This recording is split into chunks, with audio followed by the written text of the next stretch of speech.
Well, Aussies have been warned to brace for one of the hottest summers on record, with the Bureau of Meteorology modelling showing an 80% chance of maximum temperatures being above average. The Bureau's senior meteorologist, Angus Hines, joins us now from Melbourne to talk about what's ahead for the summer months. But also, Angus, good morning to you. I understand this coming week is actually expected to be really hot around the country as well. Can you tell us about that?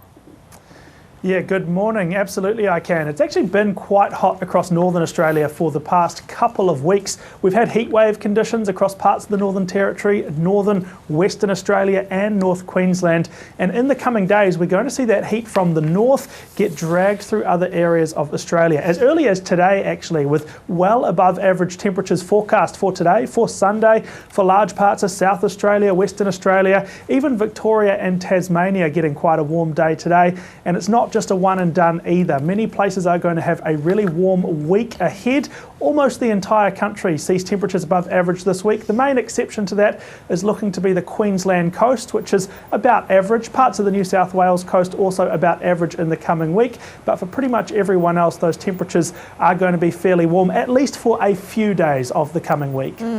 Let's look ahead then. As we get into the hotter summer months, what are we expecting in terms of temperature and rainfall?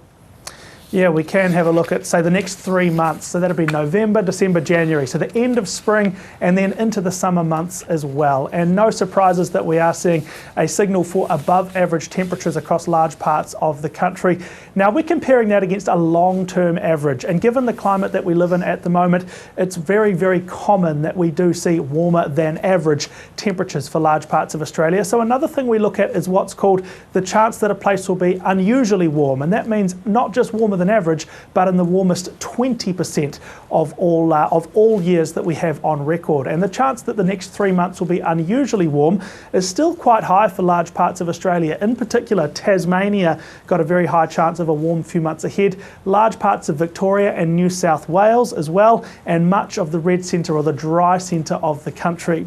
In regards to rainfall, actually over the coming months, November, December, January, many places shaking out to have a above average chance of a wet few months, wetter than normal conditions, particularly across southern and eastern parts of the country. So for many areas, could be quite warm. That's not unusual these days, but could also be a little bit wet in the months to come. In terms of those hotter temperatures, what's behind that? I was reading about the high ocean temperatures around Australia and how that could be contributing.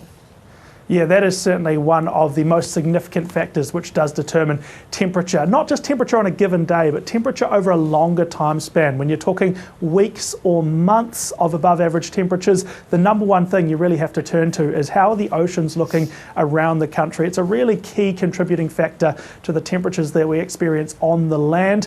And we do see that around most of Australia, we have got really warm oceans at the moment. There's a few spots in the south where those ocean temperatures are near or slightly below average, but aside from that, pretty much all the way up the east coast, the west coast and across the north coast of the country, those ocean temperatures are fairly warm at the moment and forecast to stay fairly warm for the next few months, and that is certainly contributing to the heat that we'll experience on the land as well. Just finally, what about extreme weather events? What can we expect between, I guess around now to April, when we often see those wild weather events?